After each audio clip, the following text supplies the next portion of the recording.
to the Without the Bank podcast. That's a tongue twister. Thank you very much for being here. I appreciate it. We are going to talk about all things IBC, banking, business, all things. Today, I want to talk about some questions, some things that have come up over the last couple of months that I feel like you guys need to know. First of all, let's talk about what happens if I've read Mary Jo's book and this is fantastic and I want to start it, but I'm just starting a business.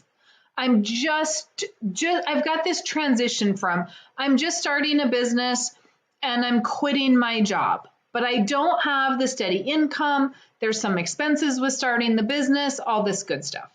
Because this is what happens occasionally is you get my book right at the time in your life when you're under transition is what I call it. And that is when we are starting a business and we're thinking about quitting our job and we are going to go from guaranteed income to not guaranteed income. It is going to take us money to get started. And occasionally, people will make an appointment with me and they don't necessarily have the funds to start the policy and the business. And just know, if you start a policy, 30% of whatever you put in is not going to be accessible. So if you put $10,000 in, $3,000 is not going to be accessible to you. If that means the difference between being able to start that business and not, then we may want to wait. So here's an example. Somebody will come to me and say, Mary Jo, I'm going to buy a rental property, but I want to start this policy and then I want to borrow against the policy to buy the rental property. That is absolutely a fantastic idea. 100% love that idea. Except if you need all $10,000 as a down payment for that rental property, then we can't start a policy because $3,000 of it's not going to be accessible to you. And then that means we can't buy the rental property. I would much prefer that you buy the rental property and then we use the income from the rental property to start the policy. Now, if you had more than $10,000, then yes, we could do something, right? But I do not want to ever start a policy and hold you up from starting a business and creating cash flow.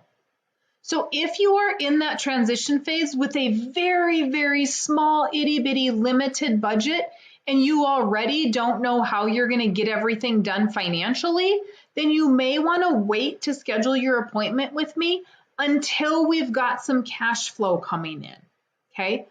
Every business takes a lot of money. If we buy a rental property, does it need new carpet? Does it need new cabinets? Does it need new flooring? Is there electrical work that needs to be done, right? So those things are expenses to get started.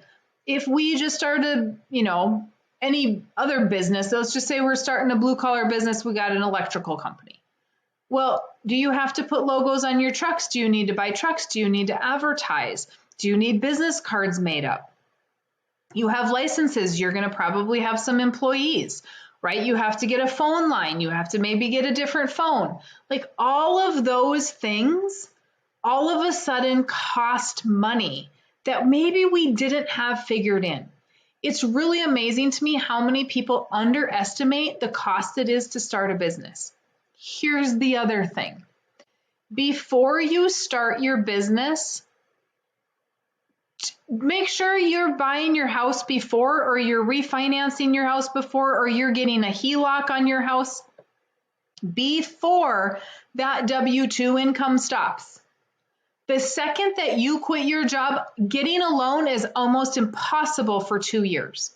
And then people end up going to a credit card and they did not know that. So if you are trying to get a loan on anything, you do that before you start your business. Then when you quit your job, it's not such a big deal because you already have the money, okay?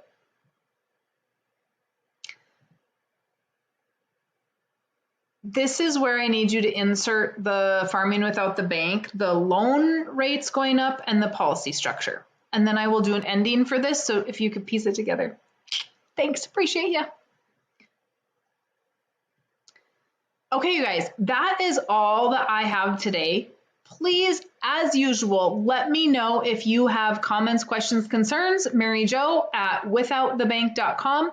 If you have not gotten the book, Life Without the Bank, please go to withoutthebank.com. Grab my book, grab Nelson's book, both of them, those right there on my shelf if you're watching on YouTube.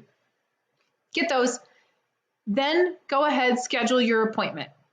Otherwise, email me. Let me know if you need anything. Have a great rest of your day.